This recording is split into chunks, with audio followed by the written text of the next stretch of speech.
Today, August 17, 2026, marks the 100th anniversary of Jiang Zemin's birth. China held a commemorative meeting in Beijing where Xi Jinping attended and delivered a speech. But why does Jiang Zemin's era still matter today? Perhaps the answer can be seen in just two pictures. One picture of China in 1989 and another picture of China in the early 2000s. They almost look like two different worlds. In 1989, China's economy was much smaller. Most Chinese people had never used the internet. There were far fewer cars on the streets. The Pudong skyline we know today did not exist. And China was not yet a member of the World Trade Organization. But just over a decade later, much had changed. China had joined the WTO. Hong Kong and Macau had returned to Chinese administration. Beijing had won the right to host the Olympic Games. Foreign investment had grown rapidly.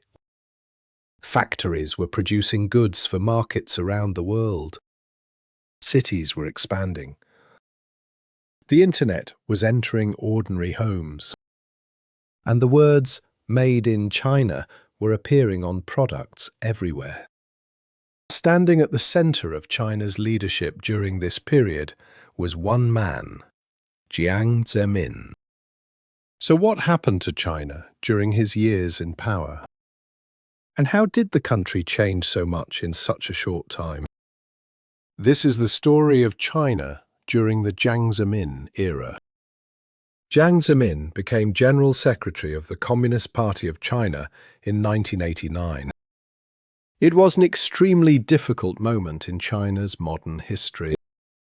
The country was facing political uncertainty at home and pressure from abroad. At the same time, there was another big question. Would China continue its economic reforms? The answer was yes.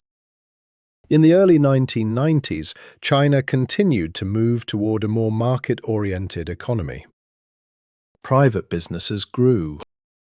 Foreign companies invested in China. New factories opened. Millions of people left rural areas and moved to cities looking for work. China was changing fast. And one of the best places to see that change was Shanghai. Look at a picture of Shanghai's Pudong area around 1990. There was no famous skyline, no forest of skyscrapers, no Shanghai World Financial Center, no Shanghai Tower. Then look at Pudong years later. It is almost difficult to believe it is the same place. In 1990, China announced plans to develop Pudong. Roads were built. Bridges crossed the Huangpu River. Office buildings appeared. Banks and international companies moved in. In 1994, the Oriental Pearl Tower was completed and soon became one of the symbols of modern Shanghai. More skyscrapers followed. Pudong became a powerful visual symbol of a changing China. But Shanghai was not alone. Across the country, cities were growing. Highways were being built. Airports were expanding. Telecommunications were improving. Millions of Chinese people were experiencing a completely different way of life. Then came 1997. On the night of June 30, the eyes of the world turned to Hong Kong. After more than 150 years of British rule, sovereignty over Hong Kong was transferred to China. Jiang Zemin attended the handover ceremony. At midnight, the British flag came down. China's national flag was raised. For China, it was a deeply symbolic moment. For millions of Chinese people watching on television, it was a night they would never forget. 2 years later, in 1999, another handover took place. Macau returned to Chinese administration after centuries of Portuguese rule. Hong Kong in 1997. Macau in 1999. These became two of the most important national events of the Jiang Zemin era. But an even bigger economic change was coming. On December 11, 2001, China officially became a member of the World Trade Organization, the WTO. At first, this might sound like a boring trade story, but it was not. It would have a huge impact on China and on the global economy. Joining the WTO connected China much more deeply with international trade. Foreign investment increased. Chinese factories gained greater access to overseas markets. International companies moved more production to China. And three words became increasingly common on products around the world: made in China. Clothes, toys, electronics, furniture, shoes, household products. China was rapidly becoming one of the world's most important manufacturing centers. Factories created millions of jobs. Exports grew. Coastal cities expanded rapidly. More and more Chinese families saw their incomes rise. Of course, this transformation had begun long before China joined the WTO. It was not the achievement of one person. It involved different generations of Chinese leaders, millions of workers, entrepreneurs, engineers, and foreign investors. But joining the WTO became one of the defining events of Jiang Zemin's era. And 2001 had another surprise.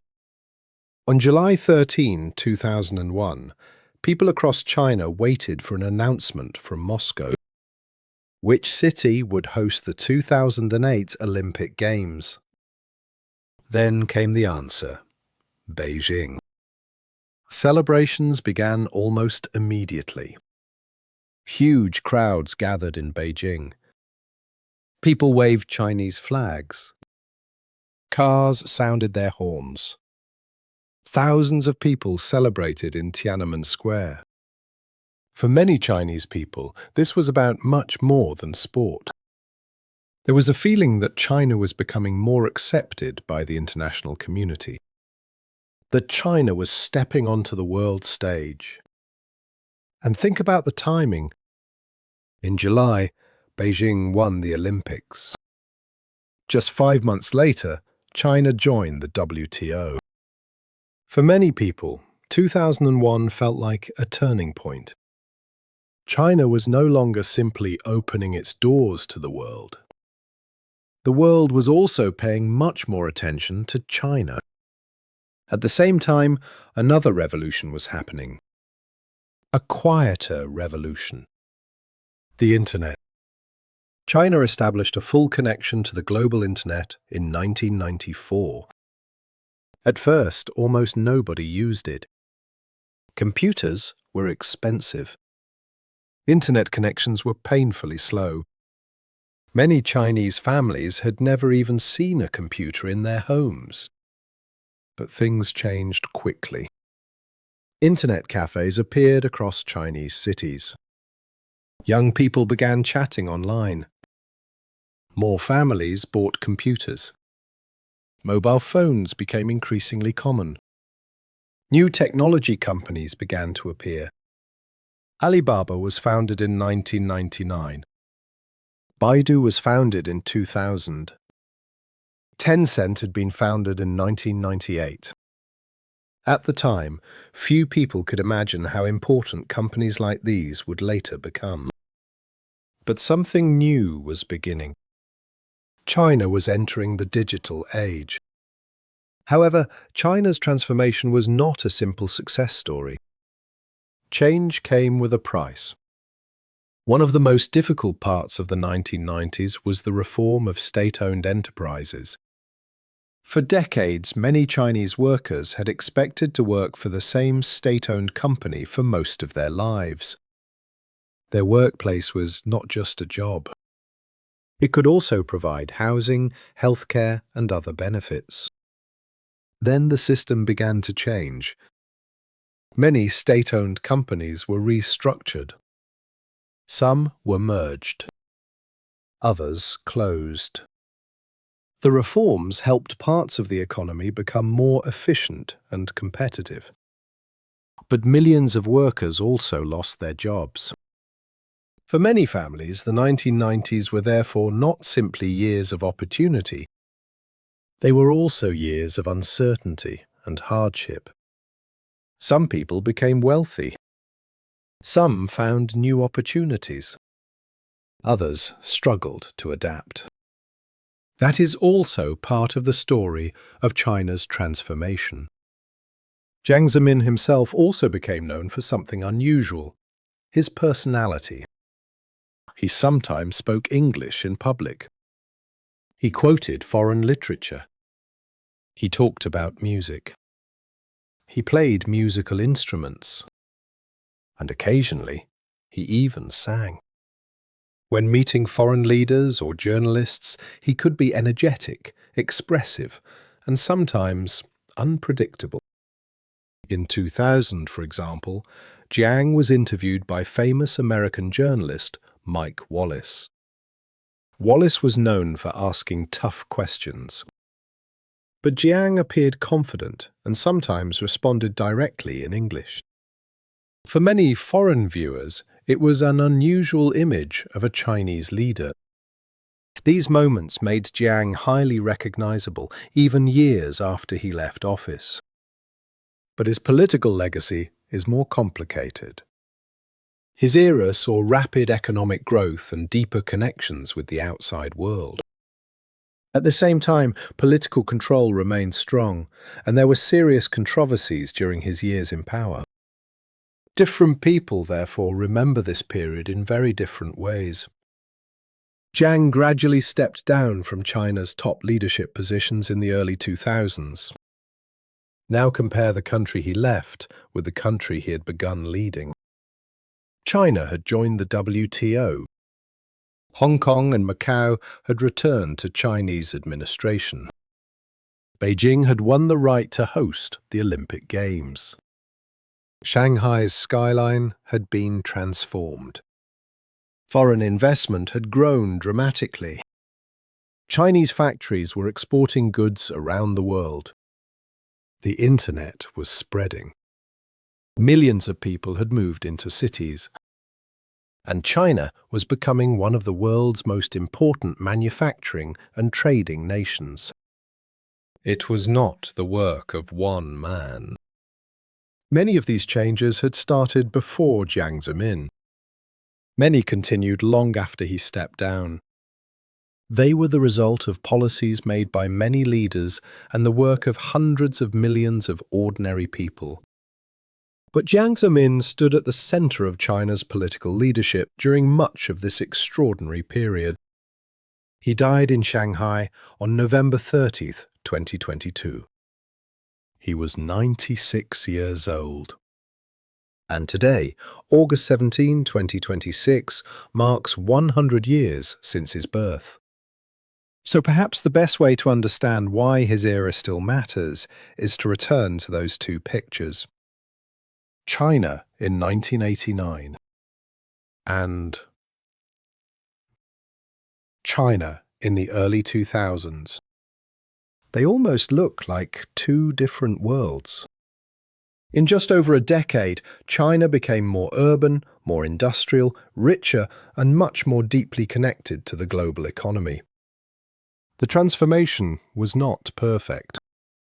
It created opportunities, but also pain. It produced winners, but also losers. And its effects are still visible today. Jiang Zemin did not create modern China by himself, but he led China through one of the most important periods of transformation in its modern history. And that is why, 100 years after his birth, the story of Jiang Zemin is still closely connected to the story of modern China.